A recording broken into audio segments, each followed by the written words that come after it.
SFI മുൻ സംസ്ഥാന vice president Diana media വണ്ണിനെതിരെ നൽകിയ കേസ് കോടതി ചെലവ് സഹിതം തള്ളി. SFI നേതാവിന് 10 വർഷത്തിന് ശേഷം മാർക്ക് ദാനം നൽകിയതുമായി ബന്ധപ്പെട്ട വാർത്തയ്ക്കെതിരെയായിരുന്നു കേസ്.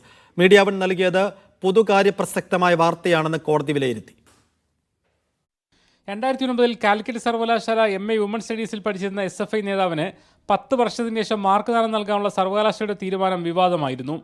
ആ തീരുമാനത്തെ എതിർത്തതിൻ്റെ പേരിൽ യൂണിവേഴ്സിറ്റിയിലെ പ്രൊഫസർ മോളി കുരുവിള പ്രതികാര നടപടി നേരിട്ടതിനെക്കുറിച്ചാണ് മീഡിയ വൺ വാർത്ത നൽകിയത്. മാർക്ക് ദാനം അടിസ്ഥാനരഹിതമാണെന്നും വാർത്ത മാനനഷ്ടമുണ്ടാക്കിയെന്നും കാണിച്ചാണ് SFI മുൻ സംസ്ഥാന vice president Diana Kozhikode municipal കോടതിയെ സമീപിച്ചത്. കേസിൽ വിശദമായ വാദം കേട്ട കോടതി മീഡിയ വൺ നൽകിയത് വാർത്താമൂല്യമുള്ള പൊതുവിഷയമാണെന്ന് വിലയിരുത്തി. മാർക്ക് ദാനം ലഭിച്ച പരാതിക്കാരുടെ പേര് പോലും പരാമർശിക്കാതെയായിരുന്നു മീഡിയ വൺ വാർത്തയെന്നും കോടതി എടുത്തു പറഞ്ഞു. വാർത്ത അഭിപ്രായ സ്വാതന്ത്ര്യത്തിന് ദുരുപയോഗമായി കാണാനാവില്ലെന്ന് പറഞ്ഞ കോടതി ഹർജി ചെലവടക്കം തള്ളുകയാണെന്ന് ഉത്തരവിട്ടു. MA വുമൺ സ്റ്റഡീസിന് പഠിച്ച പരാതിക്കാരിക്ക് 21 മാർക്കാണ് യൂണിവേഴ്സിറ്റി ദാനം നൽകിയത്. മീഡിയ വണ്ണിന് വേണ്ടി അഡ്വക്കേറ്റ് അമീൻ ഹസനാണ് കോടതിയിൽ ഹാജരായത്. Media one Kozhikode.